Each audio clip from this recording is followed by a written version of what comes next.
Assalamualaikum warahmatullahi wabarakatuh. Nama saya Junia Rizky. Saya dari kelas MC 203. Di sini saya akan mempresentasikan jawaban UAS saya. Yang pertama adalah kondisi pasar modal di Indonesia tahun 2022. Pada tahun 2022, pasar modal Indonesia menunjukkan kinerja yang cukup impresif, meskipun masih diwarnai ketidakpastian global. Salah satu indikator utama yang menonjol adalah pertumbuhan jumlah investor yang mencapai 10,31 juta orang. Angka ini mencatatkan rekor tertinggi sepanjang sejarah dan menunjukkan pertumbuhan sebesar 37,68% secara tahunan. Pertumbuhan ini mencerminkan meningkatnya kesadaran masyarakat akan pentingnya investasi, khususnya di kalangan generasi muda. Indeks harga saham gabungan juga mengalami pertumbuhan yang positif, dengan penutupan di level 6.850,62 pada tanggal 30 Desember 2022. Ini berarti IHSG tumbuh sebesar 4,9% year to date, yang merupakan sinyal bahwa investor tetap optimis terhadap prospek pasar saham meski berada di tengah tekanan inflasi global dan kenaikan suku bunga di berbagai negara. Dalam hal penghimpunan dana, pasar modal berhasil mengumpulkan dana sebesar 267,73 triliun hingga akhir tahun. Hal ini menunjukkan kepercayaan investor terhadap emiten-emiten di Indonesia. Selain itu, terdapat 71 emiten baru yang terdaftar sepanjang tahun 2022, mencatatkan rekor jumlah penawaran umum terbanyak dalam satu tahun. Namun demikian, nilai aktiva bersih reksadana mengalami sedikit penurunan dari 524,61 triliun pada 25 Oktober menjadi 504,62 triliun pada 30 Desember. Penurunan ini mencerminkan adanya pengalian dana ke instrumen investasi lain yang lebih stabil di tengah volatilitas pasar. B. Kondisi perbankan di Indonesia tahun 2022. Sektor perbankan menunjukkan performa yang semakin solid. Kredit perbankan tumbuh sebesar 11,16 year on year, dari 6.275 triliun menjadi 6.347 triliun. Pertumbuhan ini mengandalkan pemulihan aktivitas ekonomi nasional dan meningkatnya kepercayaan pelaku usaha serta masyarakat terhadap sistem perbankan.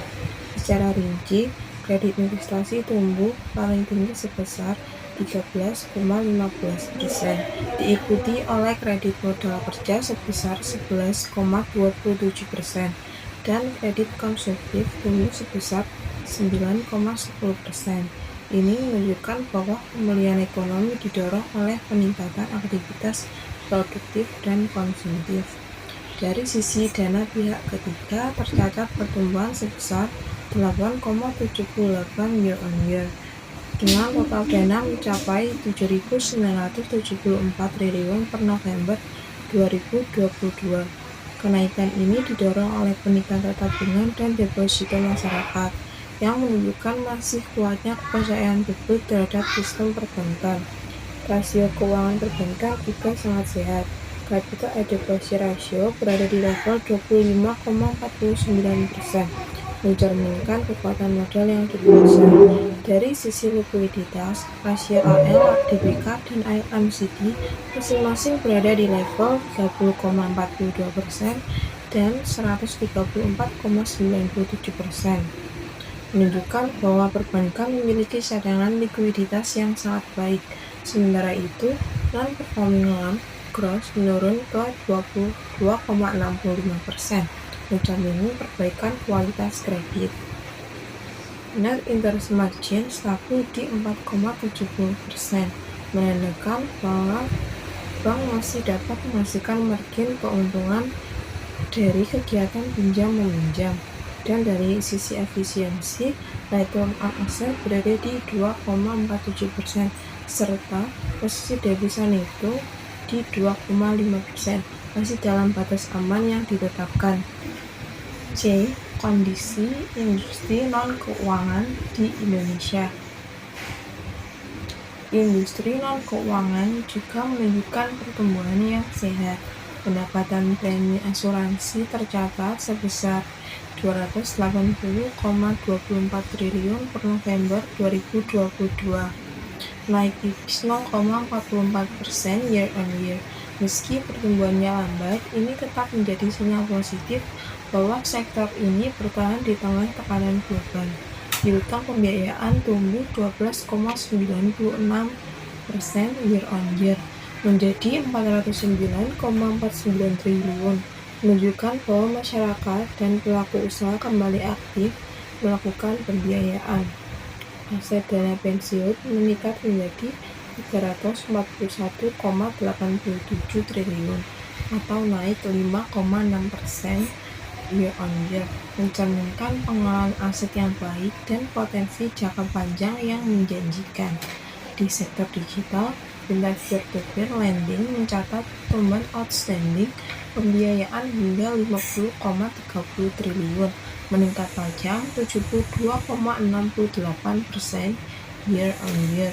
Angka ini mencerminkan besarnya peran fintech dalam perluasan akses pembiayaan terutama bagi UMKM dan individu yang belum terlayani perbankan konvensional. Dari sisi ketahanan keuangan, risk-based capital untuk asuransi jiwa mencapai 324,34% dan untuk asuransi umum mencapai 479,88%. Keduanya jauh di atas batas minimum yang ditetapkan regulator. Hal ini menunjukkan kekuatan modal sektor asuransi. Gearing rasio perusahaan pembiayaan stabil di 2,1, masih jauh di bawah batas maksimal. Sementara itu, non-performing financing gross menurun dari 2,54 menjadi 2,48%, mencerminkan kualitas pembiayaan yang membaik. Kebijakan OJK di sektor jasa keuangan tahun 2022. Sepanjang tahun 2022, OJK menjalankan berbagai kebijakan strategis yang berfokus pada stabilitas, pemulihan, dan penguatan sektor jasa keuangan nasional. OJK menerapkan mitigasi risiko eksternal secara aktif untuk menghadapi tekanan global, termasuk melalui kebijakan relaksasi dan dukungan terhadap sektor real. Salah satunya adalah perpanjang restrukturisasi kredit hingga Maret 2024 untuk sektor yang dampak pandemi. Dukungan juga diberikan dalam pengembangan ekosistem kendaraan listrik dan industri hulu. Di saat yang sama, OJK mendorong transformasi digital dan penguatan keamanan sistem informasi, termasuk peluncuran sistem informasi daftar efek syariah. Untuk pengawasan, OJK memperkuat prinsip kehati-hatian seperti penerapan standar Basel III, pengawasan pada fintech lending, serta pemantauan produk asuransi agar tidak merugikan konsumen. Dari sisi penegakan hukum, OJK melakukan pemeriksaan dan menindak tegas pelanggaran di sektor keuangan, termasuk menutup 698 pinjaman online ilegal dan 106 entitas investasi ilegal. Posko pengaduan investasi ilegal juga dibentuk untuk memberikan respon cepat kepada masyarakat. OJK juga meningkatkan edukasi dan literasi keuangan melalui survei nasional, pelatihan desa cakep keuangan, dan pengembangan Learning Management System atau LMS. Hal ini dilakukan untuk memperluas inklusi keuangan dan meningkatkan perlindungan konsumen. Opini tentang program edukasi dan perlindungan konsumen 2022. Program migrasi dan perlindungan konsumen oleh OJK pada tahun 2022 patut diapresiasi. Indeks literasi keuangan meningkat menjadi 49,68%. Sementara inklusi keuangan mencapai 85,10%, membuktikan bahwa upaya OJK berhasil menjangkau lebih banyak masyarakat. Namun, tantangan masih ada, khususnya dalam menghadapi penyebaran investasi ilegal dan pinjaman online tidak berizin.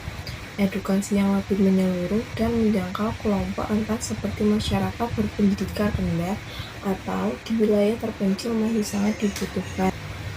F. Opini tentang kebijakan OJK di sektor jasa keuangan. Kebijakan OJK sepanjang 2022 dapat dikatakan sangat adaptif dan responsif terhadap situasi global dan domestik. Langkah-langkah OJK dalam menjaga stabilitas sektor keuangan, mendorong digitalisasi, serta menindak tegas pelanggaran hukum menunjukkan komitmen yang tinggi untuk melindungi masyarakat. Dorongan terhadap inovasi keuangan seperti fintech dan digitalisasi perbankan, serta penguatan infrastruktur dan pengawasan, membuat sektor keuangan semakin inklusif, aman, dan berdaya saing.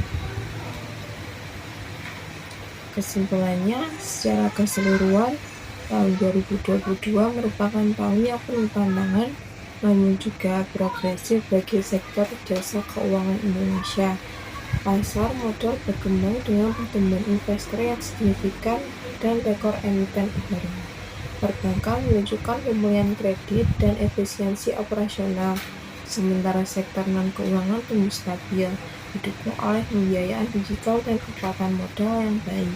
Kebijakan OJK memberikan fondasi yang kuat untuk berkelanjutan sektor jasa keuangan dengan menyeimbangkan antara pertumbuhan, stabilitas, perlindungan konsumen, dan inovasi. Dengan arah kebijakan yang jelas dan responsif, Indonesia semakin siap menghadapi tantangan ekonomi ke depannya. Cukup sekian dari saya. Terima kasih atas waktunya.